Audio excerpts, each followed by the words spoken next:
Muito bom dia a todos. Antes de mais, gostaria de saudar o Sr. Presidente da Câmara Municipal de Ponte de Sor, Dr. Hugo Hilário, pelo convite que nos endereçou para estar aqui presentes hoje e também pela ousadia de fazer este evento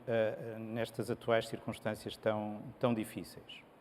Nós estamos aqui hoje para debater aquilo que será a recuperação do setor da aviação civil durante esta fase da pandemia e é claro que essa recuperação será sempre marcada pelo desafio sem precedentes colocado pela pandemia do Covid-19. Esperamos todos que durante o período de 6 meses da presidência portuguesa tenhamos um período de boas notícias na frente da saúde pública. Esperamos todos que uma vacina surja alguns no final do corrente ano, ou no início de 2021, e esperamos que a sua distribuição em massa ocorra precisamente durante o primeiro semestre do ano. Debelada que esteja ou controlada a emergência sanitária, e eu tento ser otimista, o foco dos decisores e dos cidadãos deslocar-se-á necessariamente para a reconstrução do tecido social e económico afetado pela crise.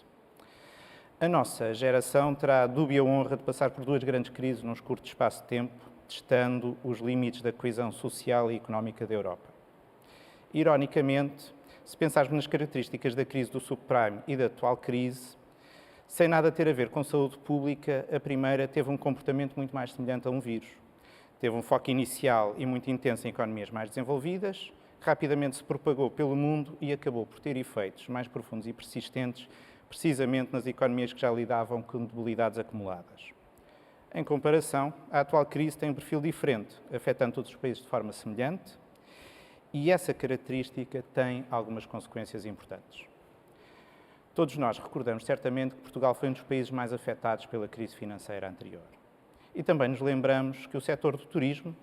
por mérito próprio dos seus empresários, mas certamente potenciado pela rápida recuperação do tráfego aéreo, acabou por ser um motor de recuperação da economia nacional. Infelizmente, como referi, ao nível do transporte aéreo, o perfil previsto de recuperação da crise sanitária não parece ter uma trajetória semelhante. Com efeito, ao nível das estimativas de tráfego, e depois de quedas sem precedentes na ordem dos 90% nos meses de março e abril, assistiu-se a uma recuperação para níveis próximos de 50% do tráfego do período homólogo, que persistiu por todo o período de verão, com pequenas variações locais atribuíveis a medidas de quarentena impostas por alguns governos de mercados emissores relevantes. Estima-se que os valores de tráfego de 2019 sejam apenas novo atingidos, alguns entre 2023 e 2024. Refira-se, em abono da verdade, que 2019 foi um ano, a todos os títulos, excepcional para o setor de transporte aéreo, pelo que o simples facto de ele ser estabelecido como baseline para qualquer medida de recuperação mostra como o setor da aviação é composto por pessoas altamente motivadas e ambiciosas. Mas o facto é que não será provavelmente a aviação a dinamizar a recuperação económica rápida do nosso país. Há, no entanto, uma outra diferença entre as duas crises que permitiu, a meu ver, um forte progresso na sua resposta e no papel da Europa e das suas instituições nessa resposta. E essa diferença é a substituição das discussões sobre o moral hazard da crise financeira, que ameaçou dividir a Europa entre Norte e Sul e bloqueou sistematicamente a possibilidade de existência de mecanismos comuns e de solidariedade europeus, por um biohazard completamente alheio a querelas humanas. Dito de outra forma, o facto de estarmos perante uma crise de saúde pública e não perante um confronto de políticas públicas permitiu gerar um consenso alargado a nível europeu sobre instrumentos comuns de recuperação económica que começarão a produzir os seus efeitos precisamente no decurso da presidência europeia de Portugal. O que é que isto significa concretamente para o setor do transporte aéreo? Acima de tudo, corresponde a uma oportunidade para repensar e reorganizar o setor, dotando-o de um conjunto de características imprescindíveis para a sua sustentabilidade futura. Falo naturalmente do necessário contributo do setor para os objetivos da neutralidade climática, em consonância com os Acordos de Paris, e à sua ligação às iniciativas do European Green Deal e dos combustíveis alternativos sustentáveis, da capacitação do sistema para lidar a médio prazo com os níveis de tráfego de 2019 de forma eficiente, através da revisão e aprofundamento da cooperação entre os Estados no quadro do Céu Único Europeu, e dos desenvolvimentos tecnológicos e organizacionais necessários para garantir uma futura coabitação entre a aviação tripulada e não tripulada. Acho que ninguém tem, neste setor, ilusões de que estas oportunidades de melhoria terão por base uma fatura elevada em termos de prejuízos, falências, consolidações e uma redução generalizada dos níveis de emprego no setor nos próximos anos. Competirá aos decisores públicos assegurar uma transição eficiente em termos de custos, justa, socialmente equilibrada, equitativa e concretizada de modo a preservar a competitividade da indústria europeia no contexto mundial.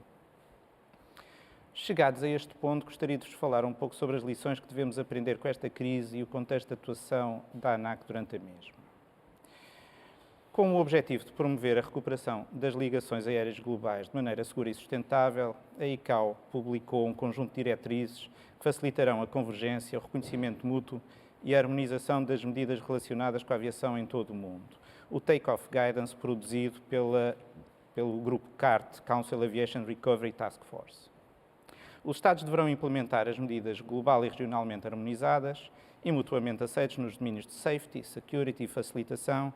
e as medidas de intervenção económicas necessárias em consonância com as diretrizes dos organismos de saúde pública e com as recomendações do relatório do CART. A nível regional, na União Europeia, a resposta a este desafio assenta no COVID-19 Aviation Health Safety Protocol, desenvolvido pela IASA e pelo ECDC, que, complementarmente ao CART, fornece orientações aos operadores aeroportuários, aos operadores aéreos, às autoridades nacionais de aviação civil, bem como a outras partes interessadas relevantes sobre como facilitar a restauração gradual e segura do transporte comercial de passageiros, sujeita à implementação de medidas proporcionais e eficazes para a proteção da saúde dos trabalhadores e dos passageiros da aviação, reduzindo o risco de transmissão do SARS-CoV-2 nos aeroportos e a bordo das aeronaves. No âmbito das reuniões de diretores-gerais da CEAC e da União Europeia, têm sido apresentados relatórios sobre a evolução da implementação das medidas do CART, enfatizando a importância da cooperação entre todos os Estados, autoridades de aviação, autoridades de saúde, organizações regionais e internacionais e a concertação e harmonização das medidas a nível global.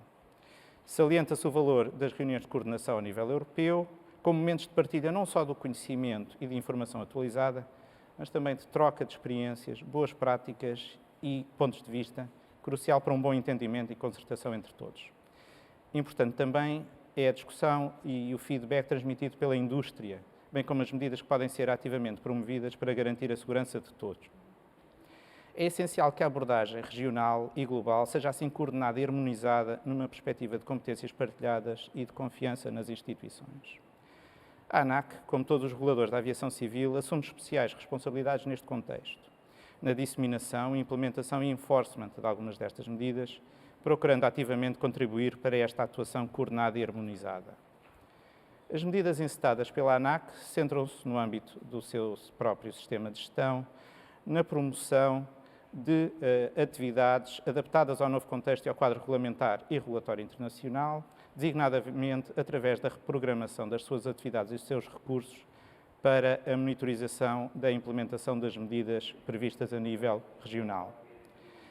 A reprogramação do planeamento e das ações de supervisão foi determinante para garantir a necessária participação e alinhamento na alteração dos quadros regulatórios vigentes, designadamente no que releva na questão dos direitos dos passageiros, num contexto de redução dramática do nível de atividade das transportadoras aéreas, com a consequente falta de liquidez, ou à questão da adequação do enquadramento regulatório dos slots.